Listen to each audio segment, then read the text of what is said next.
Welcome to study channel. मेरा नाम है मोहम्मद कैसर। आज दो महत्वपूर्ण सुनवाइयाँ होनी थी सुप्रीम कोर्ट में। एक बिहार का बीएड वाला मामला, बीएड प्राइमरी में रहेगा या नहीं रहेगा, इसको लेकर फाइनली सुनवाई हो गई और इस संबंध में फाइनल निष्कर्ष भी आ गया। दूसरा मामला था एनआईओएस डीएलएड वाला। इस संबंध में सुनवाई आज नहीं हुई। पहले एनआईओएस डीएलएड मैटर को ही डिस्कस कर लेते हैं। तो सुनवाई आज नहीं हो पाई, ये आज की अपडेट है। नेक्स्ट डेट अभी नहीं मिली है, जल्द ही मिल जाएगा।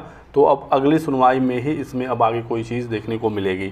मामले को निस्तारित करने के लिए आज कोर्ट नंबर 3 में मामला लिस्टेड था, लेकिन संवैधानिक पीठ बैठी हुई थी, जज साहब वहाँ पर थे, जिसकी वजह से आज सुनवाई नहीं हो पाई। ठीक है, तो एनआईओएस डीएलएड में आज कुछ भी नहीं हुआ। जब सुनवाई ही नहीं हुई तो क्या हो सकता है।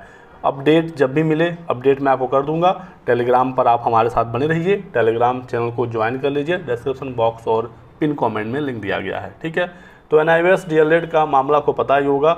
इनको बाहर करने के लिए याचिकाएं लगी हुई थी कि एनआईओएस डीएलएड 18 माह का कोर्स है, जबकि प्राथमिक शिक्षक भर्ती की नियुक्ति के लिए 24 माह का डिप्लोमा होना चाहिए।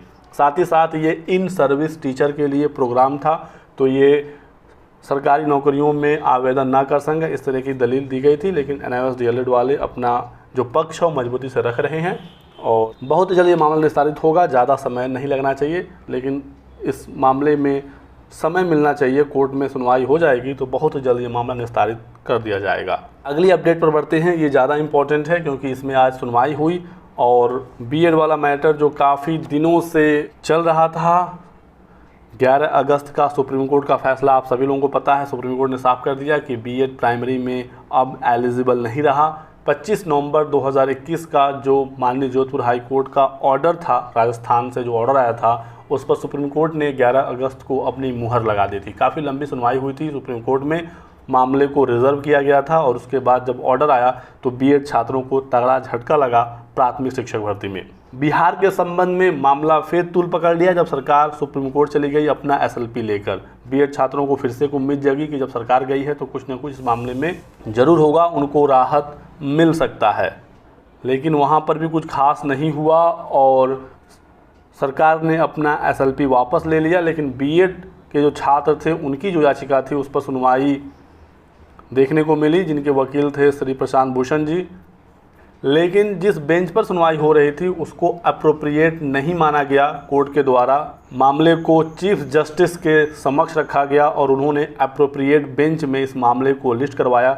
उसी बेंच में मामला लगा जहां से 11 अगस्त का फैसला आया था, यानी कि जस्टिस अनिरुद्ध बोस जी की बेंच में मामले को लगाया गया। आज इस पर फाइनली सुनवाई हुई और आज इस मामले को खारिज कर दिया गया है, डिसमिस कर दिया गया है, यानी कि अब इस पर आगे और कोई सुनवाई नहीं होगी।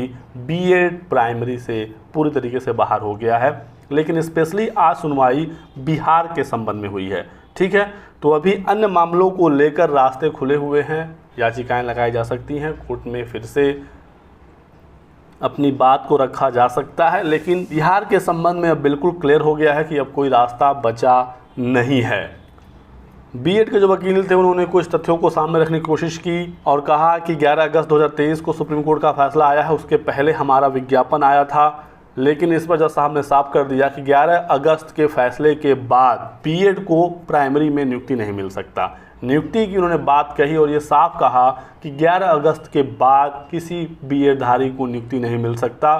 तो ये एक इम्पॉर्टेंट आज स्टेटमेंट सुप्रीम कोर्ट से निकल कर आया है। विज्ञापन आपका कभी भी आया हो, परीक्षा आपकी कभी भी हुई हो, किसी भी दलील पर सुप्रीम कोर्ट ने सुना ही नहीं, बस उन्होंने साफ किया कि 11 अगस्त के बाद किसी भी बीएड धारी को प्राइमरी में नियुक्ति नहीं मिल सकता। ठीक है, इस पर कुछ और भी आईए के थ्रू स्टेट आए हुए थे, पश्चिम बंगाल से भी वकील आए थे। उन्होंने क्लैरिफिकेशन को लेकर अपनी बात सामने रखना चाहा, क्योंकि पश्चिम बंगाल की जो याचिका थी वो खारिज हो गई थी रजिस्ट्रार लेवल से ही, आप लोगों को पता ही है। लेकिन जब साहब ने उन सब मामलों को नहीं सुना, उस पर उन्होंने कहा कि इस मामले पर बाद में सुनवाई हो सकती है।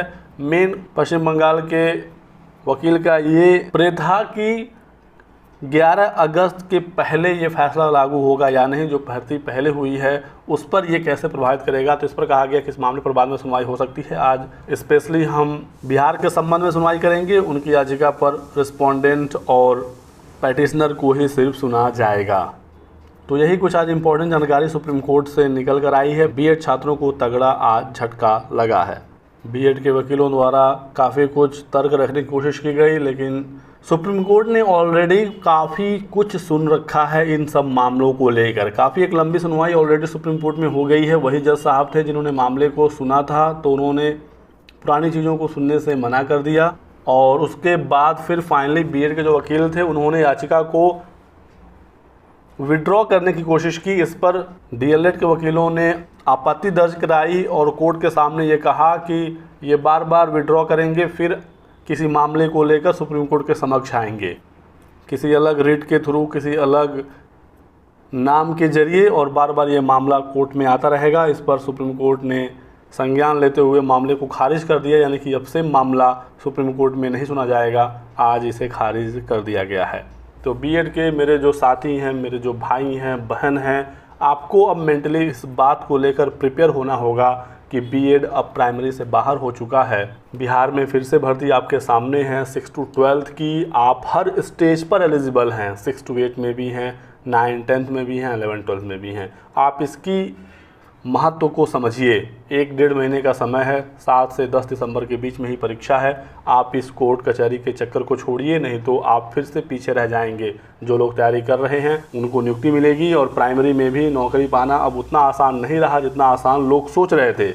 सिर्फ डीएलएड के छात्र बिहार के प्राइमरी में शामिल हुए, 80,000 सीटें थी, उसके बावजूद कट ऑफ जनरल का 67 नंबर गया है 120 में। पेपर का स्तर देखकर सभी का यह अंदाज़ा था कि 50-55 पर हो जाएगा, लेकिन ऐसा हुआ नहीं। 5 ऑप्शन, इतना कठिन पेपर, तैयारी करने का समय नहीं मिला। सिर्फ डीएलएड वाले छात्र थे, उसके बावजूद 67 नंबर, काफ़ी हाई कट ऑफ गया था।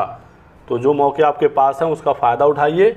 सीटेट पेपर 2 पास हैं, 6 to 8 में तैयारी करिए। यदि आप एस्टेट क्वालिफाइड हैं तो माध्यमिक, उच्च माध्यमिक के रास्ते हमेशा से बीएड के लिए खुले हुए हैं। यही कुछ जानकारी देनी थी। वीडियो पसंद आया तो लाइक और शेयर करिएगा, चैनल को सब्सक्राइब कर लें और हमारे साथ बने रहें। Thanks for watching.